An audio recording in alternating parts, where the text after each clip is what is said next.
My family laughed at me at the barbecue, but next day, my move left everyone speechless. The sizzle of burgers on the grill was loud, but not loud enough to drown out my father's voice as it sliced through the summer air like a blade. "Hey Amelia," he called out with that familiar smirk that told me trouble was brewing. "You're old enough to pay rent or get out. This isn't the Hilton." The laughter that followed wasn't just his. It came from my stepmother, Linda, and my younger half-brother, Brandon, who leaned back in his lawn chair, cracking open another Budweiser like he'd just heard the joke of the century. My hands tightened around the paper plate I was holding, the edges crumpling under my grip. It wasn't just the words, it was the timing. He said it in front of the whole family, while neighbors from our riverside suburb mingled in the backyard, pretending not to hear. He wanted them to hear. He wanted me humiliated. I set the plate down slowly on the picnic table, forcing myself to keep my voice steady. "You've been taking half my paycheck for years, Dad. I've been covering the mortgage payments." His face twisted into that fake, exaggerated shrug he used when mocking me. "So? That's called life, sweetheart. If you don't like it, find somewhere else to live." Brandon chuckled under his breath. "Good luck with that, sis." The air felt heavy with the scent of grilled meat and something darker, disgust, betrayal. I could feel the eyes on me from across the yard. The Johnsons from next door, the Martinez family from down the street. They all thought I'd stay quiet, maybe cry later in my room like I always did. But that wasn't going to happen this time. I stepped closer to him, close enough that the flicker of the Weber grill's flames lit up his smirk. "Fine," I said, my voice low but sharp as broken glass. "You want me gone? You'll get your wish." He laughed, waving his spatula at me like I was a pesky mosquito. "Yeah, right. And where are you going to go? Back to that studio apartment that fell apart? You've got no savings, Amelia. No credit. You're stuck here whether you like it or not." The rest of the evening blurred into a tense mix of forced smiles and whispered gossip among the neighbors. But in my mind, plans were already clicking into place like puzzle pieces. He didn't know what I'd been working on quietly for months. He didn't know I'd just gotten the keys to my own place 3 days ago. By the time the last guest left and the citronella candles burned down to nothing, I'd made up my mind. I wasn't going to drag this out with arguments or ultimatums. If he wanted me gone, he was going to see just how far gone I could be. And when I left, I'd take more than just my belongings. I'd take the financial lifeline he thought he controlled. The comfort he'd built on my back was about to crumble, and I was finally ready to watch it fall. The next morning, I loaded the last cardboard box into the back of my Honda Civic. My hands shook, not from sadness, but from the rush of knowing what was coming. The house felt different already, lighter somehow, as if the walls themselves knew I was breaking free. I drove across town to Maplewood Heights, a quiet neighborhood with tree-lined streets and well-kept lawns. My new place was a small but beautiful 2-story colonial with cream siding and a wraparound porch. The air smelled fresher here, like possibilities instead of resentment. By noon, I had the deed spread out on my new kitchen counter, my name printed in bold letters across the bottom. Amelia Catherine Walsh, homeowner. The words felt like a prayer answered. I pulled out my iPhone and sent a short, simple text to my dad. "I've moved out. The bills are yours now." It didn't take long. Within an hour, my phone lit up with his number flashing across the screen. I let it ring until it went to voicemail. Then another call from Linda. I let that one ring too, watching the ignored call notifications stack up like little victories. By dinner time, I heard the familiar rumble of Dad's Chevy Silverado pulling up outside my new house. I looked out the window and saw him getting out, his face pale as milk, his jaw tight enough to crack teeth. Linda trailed behind him, looking like she'd swallowed something sour, and Brandon slouched out of the truck bed where he'd been sitting. When I stepped onto my porch, Dad stopped at the bottom of the steps like there was an invisible wall there. "You're not serious about this," he said, his voice low and dangerous. I leaned against the white railing, my arms crossed. "Dead serious. You said pay rent or get out. I chose get out." My voice sharpened like a knife finding its edge. "And now I'll stop paying your bills too." His face drained of what little color remained. Linda's lips parted, but no sound came out. Even Brandon looked uneasy, shifting his weight from foot to foot like he suddenly wanted to be anywhere else. For the first time in my 24 years, I realized the power I'd been giving them all along. Every month when I handed over $600 for my share of expenses. Every time I paid the cable bill because Dad was between jobs. Every grocery run, every utility payment, every time I'd covered Brandon's car insurance because he was just getting started. I'd been their safety net, and they'd gotten so comfortable bouncing on it that they'd forgotten I was a person, not a mattress. The mortgage is due on the 15th, Dad said, his voice cracking slightly. Without your contribution. Not my problem anymore, I cut him off. The silence stretched between us like a chasm. Finally, Brandon spoke up from behind Dad's shoulder. This is really messed up, Amelia. We're family. I smiled, but there was no warmth in it. Family doesn't treat each other like ATM machines. The moment their truck disappeared around the corner, I stood on my porch and just breathed. Not relief, no, not yet. It was the first inhale in years that didn't feel like I owed someone for the oxygen. I didn't waste time. I went inside, grabbed my MacBook, and began severing every financial cord they'd been feeding on like parasites. The ComEd electric bill, removed from my bank account. The Nicor gas bill, transferred out of my name. Xfinity Internet, Chicago Water Department, State Farm car insurance, severed one by one with clinical precision. With each confirmation email that popped into my inbox, I felt my spine straighten a little more. Years of slouching under their financial weight were melting away. An hour later, my phone lit up like a Christmas tree. Dad calling first, then Linda, then Brandon. I didn't answer a single one. By late afternoon, our family group chat started blowing up. Dad, this isn't funny, Amelia. Linda, the Wi-Fi is down. You can't just shut things off. Brandon, hope you're happy. You ruined taco night. I typed one line and sent it, I've moved out. Bills are your responsibility now. Please don't show up uninvited. I thought that would be the end of it until I saw the Silverado pulling up outside my house again at sunset. Dad got out first, his jaw working like he was chewing nails. Linda trailed behind with her arms crossed, looking like she was ready for war. Brandon stayed in the truck this time, probably sensing this wasn't going to go well. Dad stopped at my front gate. I'd had one installed that afternoon, nothing fancy, just a clear boundary marker. All right, enough of this tantrum, he called out, his voice carrying that old authoritative tone he'd used when I was 12 and had broken curfew. You made your point. Turn the accounts back on and give us a week to transition.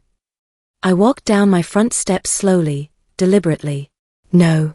You've been taking half my paycheck for 4 years, I continued, my voice steady as a rock. You made it crystal clear last night where I stand in this family. You want me gone? I'm gone. And so is my financial support. Linda's voice cracked with bitter laughter. Wow, Amelia. Just, wow. This is really cold. No, I said, stepping closer to the gate. Cold is laughing at your daughter in front of the neighbors. Cold is treating her like a walking wallet for years. This. I gestured to my new house, my new life. This is just warm compared to that. Dad's mouth opened and closed like a fish out of water. For the first time in my life, I saw something I'd never seen before, uncertainty flickering in his eyes. The man who'd bulldozed through every conversation, every argument, every family decision was finally at a loss for words. I turned and walked back up to my porch. You'll figure it out, I called over my shoulder. Just like I did. The door clicked shut behind me, and for the first time in years, I was the one holding the key. The next morning, I woke up to the kind of silence that doesn't exist in my father's house. No stomping work boots on hardwood floors, no blaring Fox News from the living room, no Linda shouting about some misplaced Walmart receipt. Just peaceful, golden stillness. I made coffee in my small but bright kitchen, watching the steam curl into the sunlight that poured through windows I'd actually chosen myself.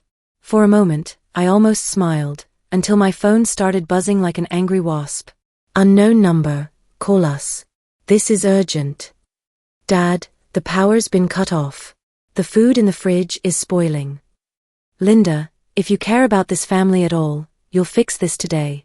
I set the phone down on my granite countertop, another thing I'd picked out myself, refusing to let their chaos bleed into my morning routine.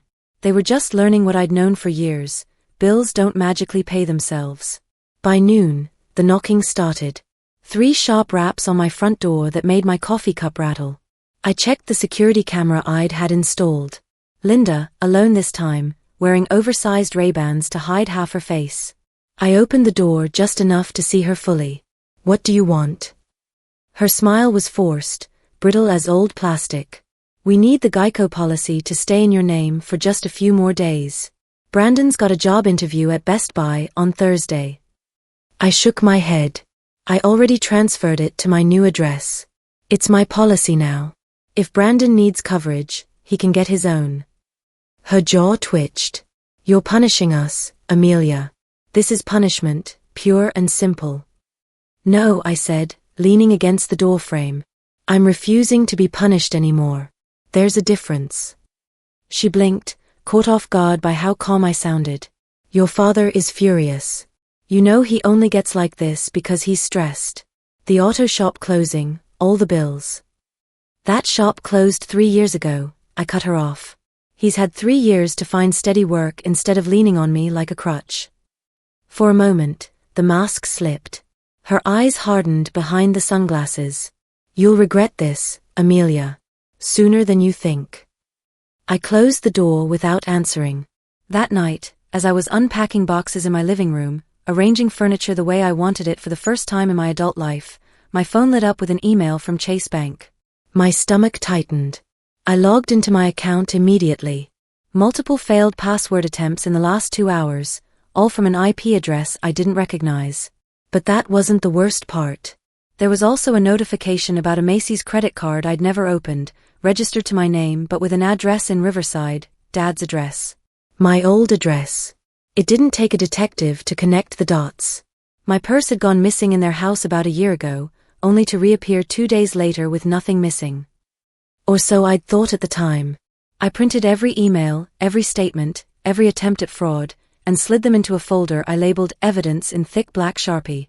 I wasn't just protecting myself anymore, I was building a case. At midnight, another text buzzed through from Brandon. "You think you're better than us now? Watch your mailbox, sis." I stared at the screen, the anger in my chest sharpening into something colder, steadier. They weren't just losing my financial support, they were losing their grip on control.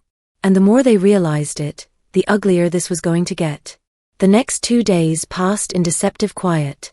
No surprise visits, no phone calls, just occasional texts from Brandon dripping with sarcasm or thinly veiled threats. I kept my replies short, professional, and always in writing, just like the attorney I'd consulted had advised. Every word, every date, every attempt they made to manipulate or intimidate me, I saved it all in a growing digital file. By the 3rd morning, the silence finally broke. My phone buzzed nonstop as I sat at my kitchen island, sipping coffee and watching cardinals at the bird feeder I'd hung outside my window. Screenshots started rolling in from old friends and neighbors. Facebook posts from Linda, written in that self-pitying tone she'd perfected over the years. "Some people think they can just turn their back on family. After everything we've done for them, they leave us in the dark." Literally. The comments were predictable. Mutual acquaintances offering sympathy, distant relatives I hadn't spoken to in years asking what had happened. And of course, Linda's favorite manipulation tactic, leaving just enough detail out so the villain could be anyone. But the most telling thing? Not one of them tagged me. Not one mentioned my name directly. They wanted to paint me as the bad guy without giving me a chance to defend myself. I didn't take the bait.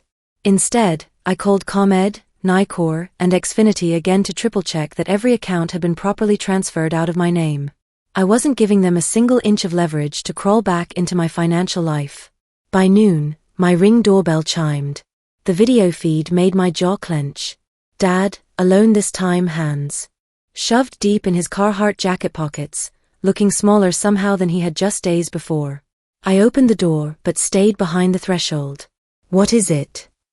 His voice was calmer than I'd expected, but I could hear the desperation underneath. "We've got a situation, Amelia. The mortgage payment's due on Friday, and without your transfer." "Not my problem," I said before he could finish the guilt trip. His eyes narrowed. "Do you even hear yourself? You've been part of this household for years. You don't just walk away from responsibilities overnight." I laughed, actually laughed, sharp and humorless as a winter wind. You mean the responsibilities you dumped on me the second I turned 18 and got a job? The ones you never asked about, just took. He stepped closer to the door. You think this new house makes you better than us? That you can just hide here in your fancy neighborhood while we drown? I met his stare without flinching. I'm not hiding, Dad. I'm just done being your life preserver. His jaw worked like he was chewing on a dozen threats he wanted to make but didn't dare voice. Dad turned to leave, but not before tossing one last shot over his shoulder. You're going to regret this when you come crawling back to us. I closed the door slowly, almost enjoying the solid click of the deadbolt sliding into place. Crawling back wasn't in my vocabulary anymore, and we both knew it. That night, as twilight painted the sky purple and the streetlights flickered on in my peaceful neighborhood, I got a call from Mrs. Henderson, my former neighbor from Riverside. Honey, she said, her voice low like we were sharing state secrets, I hope you don't mind me calling, but they were out in the driveway tonight arguing something fierce. Loud enough for half the block to hear. She paused, and I could almost hear her glancing around to make sure no one was listening. It was about the bank account being overdrawn. Linda was screaming that she couldn't buy groceries at Jewel, and your daddy kept hollering back that it was all her fault for not budgeting right. Brandon was just sitting on the porch steps, looking miserable. I thanked her, hung up, and sat in my living room for a long moment, processing what I'd just heard. They were feeling it now, the weight I'd carried alone for years, pressing down on them for the first time. The reality of adult responsibilities without a safety net. The next morning, I decided to make one final statement. This wasn't just about me leaving anymore, it was about reclaiming every piece of control they'd stolen from me over the years. I drove to the First National Bank branch on Elm Street, met with the manager, and closed the last joint savings account they still had access to. When I walked out, the folder in my purse felt heavier, more complete. Every bridge officially burned. That evening, a text came through from Linda, "You've made your point, Amelia. We get it. Just please help us through this month. We'll figure everything out after that, I promise." I stared at the message for a full minute, remembering all the times I'd fallen for similar promises. All the just this once requests that became monthly expectations, then weekly demands. I didn't reply. 2 hours later, another public Facebook post appeared on her profile. Funny how some people change when they think they don't need you anymore.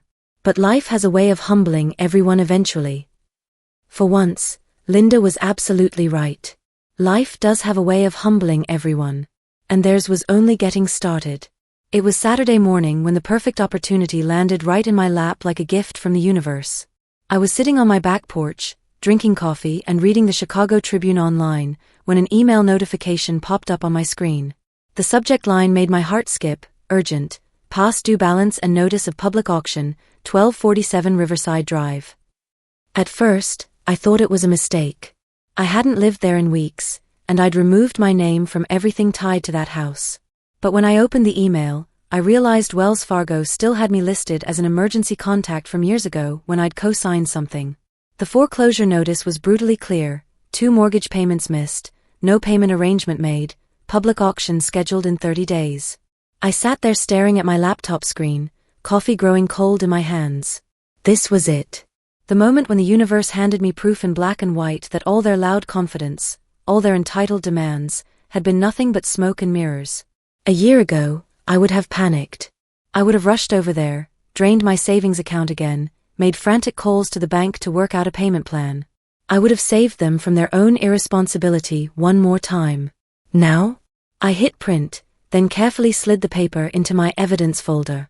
By noon, the inevitable pounding started at my front door. All 3 of them this time, standing on my porch like some twisted family portrait. Dad red-faced and sweating despite the October chill, Linda tight-lipped and furious, Brandon smirking like he thought this was all some elaborate game I was playing. I stepped outside, pulling the door shut behind me with deliberate calm. Dad didn't waste time with pleasantries. You saw the notice from Wells Fargo. We can't lose the house, Amelia. You're going to help us fix this. I folded my arms across my chest. No, I'm not. You're still family, he shouted, loud enough for my new neighbors to glance over from their yard work. I didn't lower my voice or look away. Family doesn't use you as a human ATM machine. Family doesn't laugh while you're being humiliated in front of half the neighborhood.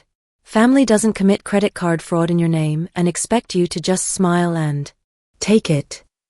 Linda stepped forward, her eyes darting to the Patels across the street who were clearly listening. Do you have to make such a public scene? Yes, I said flatly. Because you had no problem making one when it suited your purposes.